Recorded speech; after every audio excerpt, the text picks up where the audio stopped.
and there might have been urgency to move swiftly.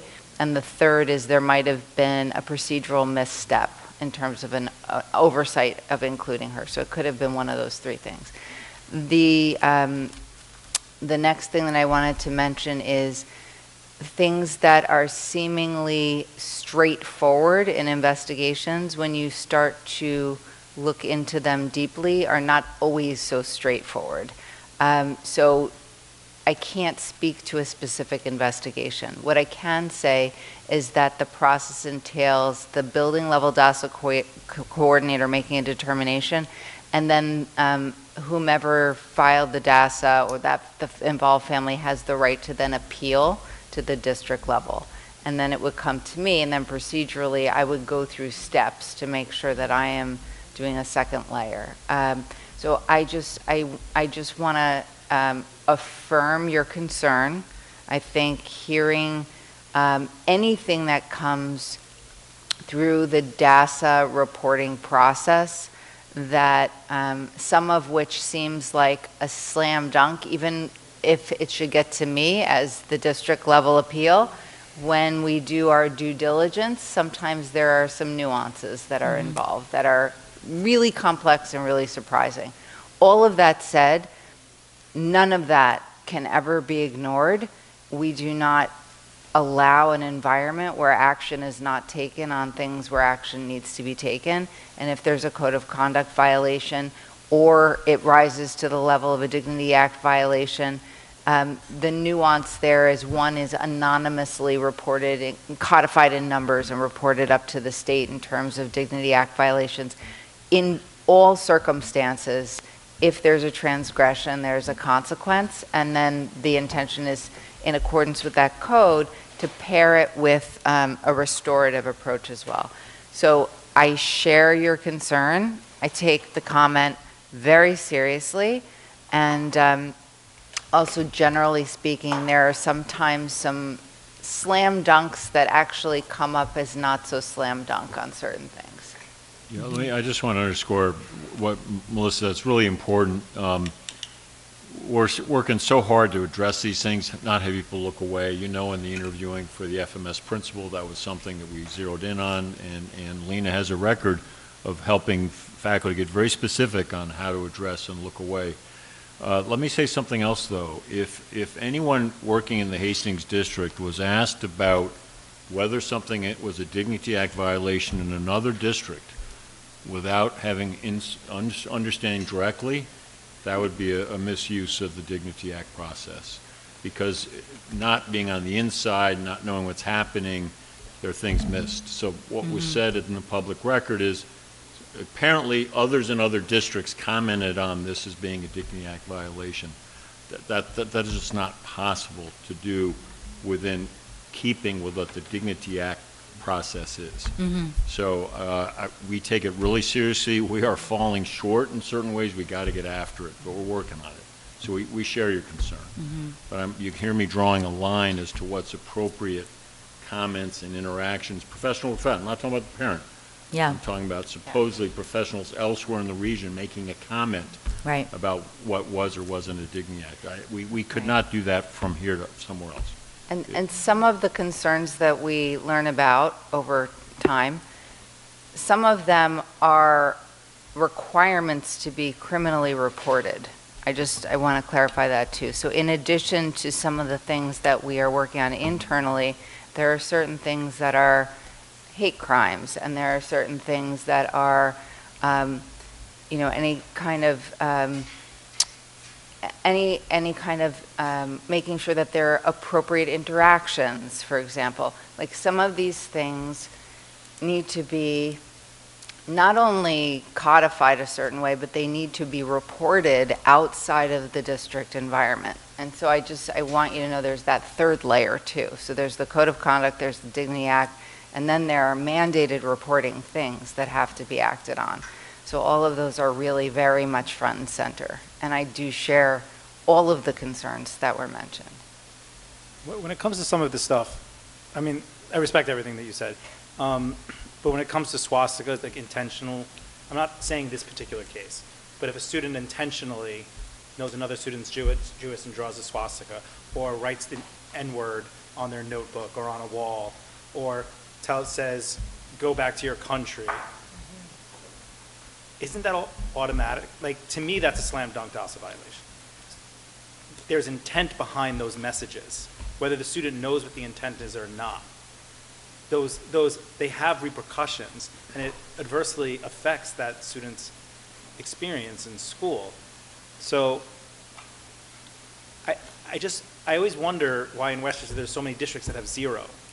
And why is it the culture is that it's 0? Then we just say their code of conduct. Do we think that there's a negative connotation to having a increase in DASA violations? I'm always just, and you brought this up kind of like, why is there 0 at one meeting? 4. 4 It times? wasn't 0, it was like. It was, I think it was 3 or 4, yeah. That's Yeah. what our DASA number was last year. Right. But like we hear from the community where they say that the N-word is being thrown around left and right, and it's being directed at students. Aren't those DASA violations? Or what, like, what, I mean, we're telling the this students is- that this doesn't rise to the level of DASA. What are we saying about the use of that language? We're saying, oh, it's only this bad. It's not this bad, but it's just this bad. Well, I know there's lots of nuance to it. I get that. yeah, But so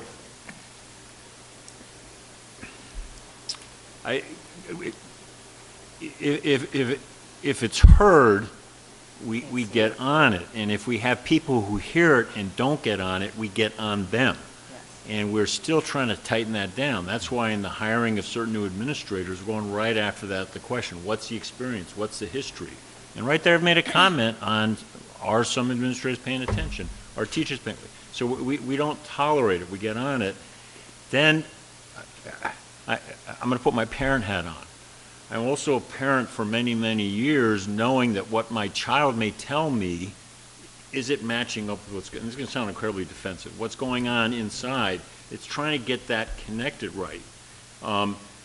Code of conduct, that's a disciplinary moment. So, and the N-word, swastikas, baldly stated, that would be a Dignity Act violation. It's for sure code of conduct. There's discipline being let out, be it in-school or out-of-school suspensions. I mean, I'm seeing all those records, so that's happening. When it rises to what is considered a Dignity Act violation per all of that, that then is another question. But we got to keep working on it. It's right for the board to keep pressing on it. It's right for families and parents to keep going to the mic and the students to keep raising it, so we stay on it.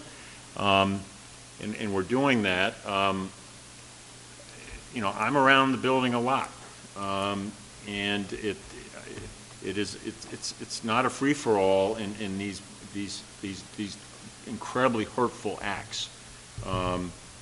Is it happening? For sure, and we're not alone in this. I mean, anyone who's in education right now knowing, look at the leadership of our nation. Look what our president says, and that's filtering right into our children. I mean, the last 2 days, wipe out a civilization. Yeah.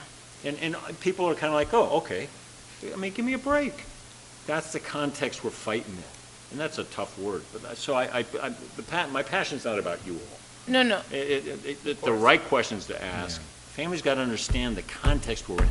Yeah, but we're working on it. But I totally hear what you're saying, but like this has been an issue in the district for the past 10 years, which is why I think it's so great that as a board and a community, we're really taking action to do things differently. Right. So I think it's also can say that's like, it's not something we've Right. always addressed as we would like to, but now there's been a lot of work in that area to focus. Right. And I think we have positive reaction from the DASA presentations that go to Yeah. families, but Yeah. I think that we also have parents that come up and say, why wasn't this? So I think that there might be what's the right word? I don't want to, not a misunderstanding, but just a misalignment. Where the community thinks that these things may rise to DASA, and we're not. So I think maybe taking a look at the training that we train parents in, and maybe making it a little more robust, and having exemplars in there, and and giving, just taking it to another level so parents aren't coming and say, why wasn't this? Because I think the community is saying, this is a DASA slam dunk, and we're saying, there's nuance here, so we have to really, and then where do we draw the line where the nuance, like, if the N-word is directed at a student of color, right, not just in the playground, just use it as a word, like like, where does that land with DASA, and how does the community respond to that? And when would that not be a DASA violation, right? So they have an understanding of Right. that. I know you speak from the perspective of working on this in New York City. Like, what's the average school DASA number? Do you know that for like elementary, middle, and high school? I can get you that data point at a future date, but I think, Because I do think it's I interesting, think like, we're averaging like 16,000 per year I mean, it's a huge. Across the across school. the city. It's a pretty big Millions, yeah. With middle school 9,000 being your, kids. It's a being different like scale. 3 to 1 compared to But it is interesting high how school in and Westchester, elementary. the norm seems to be very low. Yeah, 16,000 across 1,600 schools, so. I mean, I It's like 100 per school average. I did some homework on this, right? Like, like it varies, right? And I think, and this is where, I would, it's 10 o'clock and I'd love to, I'd love to have this, conversation. I agree with you with everybody here, right? I think for me, the question I've continued to ask, and I think maybe, we'll do a deeper dive another time, is what is our, just what does the threshold look like for us, and why is it different from other districts? I think it would be beneficial to look at comparable districts like ours and just maybe understand how they do it, right? And not to say that what we're doing is, one way or the other, but understand better why ours differs than comparable districts. If you look at Edgemont, if you look at, Ardsley, if you look at Irvington, Dobbs, they're very similar to Hastings. Yep. You look at Pleasantville, I always go back to Pleasantville, I'm sorry, but, and a couple of other districts, they have 10 times more than us. What are they doing differently? How are they understanding it differently, right? Those are the questions that I have. And so, but I think to your comment, and this is the last thing I say, I always go back and as, when I see, whether it's an N-word or a swastika, I don't necessarily think of the intent, right? And I understand that young people do stupid things, right? Whether the intent is one way or another way. What I do think about is the impact it has on the kids who are affected, right? So for me, sometimes I don't necessarily think about what the intent is, right? For me, it doesn't make a difference because it has the impact on children. And to me, that's always the larger question, right? If children are impacted by something in such a meaningful way, who cares what the intent is? It had an impact on kids. And so that a larger conversation, and I'd love to have it. I'm also tired. Yeah. Thank you. Absolutely. Yeah. That's a good point. Good discussion. Thank you. Good question. Bye-bye. Anyone else? Any other board comments? Okay, just a quick thank you. Is there a motion to adjourn our meeting? So moved. To a second. Hey, let's keep it going. It's been a long day. I know I'm second? not supposed. Second. Second. All in favor? Aye. Thank you very much.